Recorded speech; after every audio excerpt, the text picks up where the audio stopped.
10 రోజులకో పసిబిడ్డ ప్రాణం పోతుంది. ప్రభుత్వం పట్టనట్టు వ్యవహరించడం సరికాదు. తక్షణమే మరణించిన 42 మంది పిల్లల కుటుంబ సభ్యులకు 10 లక్షల నష్టపరిహారం అందించాలి. BRS MLC Kalvakuntla Kavitha demand. 10 రోజులకో పసిబిడ్డ ప్రాణం పోతున్నా రాష్ట్ర ప్రభుత్వం పట్టనట్టు వ్యవహరిస్తుందని బీఆర్ఎస్ ఎమ్మెల్సీ కల్వకుంట్ల కవిత ధ్వజమెత్తారు. ప్రభుత్వ పాఠశాలలో చదువుకుంటున్న పసిబిడ్డల ప్రాణాలను ప్రదాతలుగా అంశంగా స్వీకరించి తక్షణమే చర్యలు చేపట్టాలని డిమాండ్ చేశారు. ఆదిలాబాద్ నుంచి అల్లంపూర్ వరకు ఏ ఒక్క పాఠశాలను చూసినా ఏదో ఒక ఘటన జరిగిన దాఖలాలు ఉన్నాయని తెలిపారు. రాష్ట్ర వ్యాప్తంగా పాఠశాల వ్యవస్థ ధ్వంసమైన పరిస్థితి కనిపిస్తుందని స్పష్టం చేశారు. మరణించిన 42 మంది పిల్లల కుటుంబ సభ్యులకు 10 లక్షల చొప్పున నష్టపరిహారం అందించాలని డిమాండ్ చేశారు. కొమరం భీం ఆసిఫాబాద్ జిల్లా వాంకిడి గిరిజన బాలికల ఆశ్రమ పాఠశాలలో కలుషిత ఆహారం తిని అస్వస్థతకు గురై నిమ్స్ ఆసుపత్రిలో చికిత్స పొందుతున్న విద్యార్థిని శైలజను, ఆమె కుటుంబ సభ్యులను శనివారం నాడు ఎమ్మెల్సీ కవిత పరామర్శించారు. ఈ సందర్భంగా ఆమె విలేకరులతో మాట్లాడుతూ తరచూ ఇలాంటి ఘటనలు జరుగుతుండడం చాలా బాధాకరమని అన్నారు.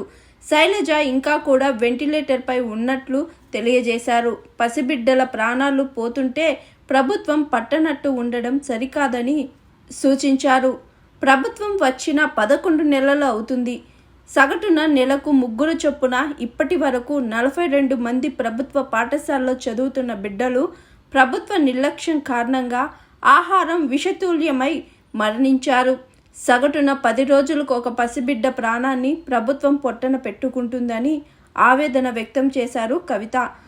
అన్ని సంక్షేమ శాఖలు కూడా ముఖ్యమంత్రి వద్ద ఉండడం వల్ల సమయం వేచించలేకపోతున్నట్లు కనిపిస్తున్నారు.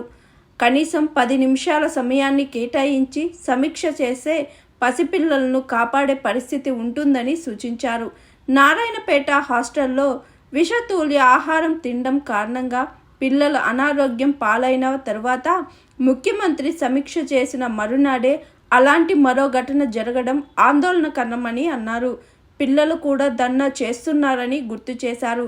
గతంలో కేసీఆర్ నాయకత్వంలో ప్రభుత్వం పాఠశాలలో చదివే పిల్లలు ఐఐఎంకు వెళ్లేలా లేకపోతే ఎవరెస్ట్ అధిరోగించేలా అన్న ఉన్నతమైన ఆశయాలు లక్ష్యాలతో వెళ్లిన సందర్భాన్ని తెలంగాణ సమాజం చూసిందని గుర్తు చేశారు కల్వకుంట్ల కవిత.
స్వాతి, లైక్ చేయండి, షేర్ చేయండి, కమెంట్ చేయండి అండ్ సబ్స్క్రైబ్ చేయండి GR TV. Hi, this is Monica. Please like, share and subscribe GR TV.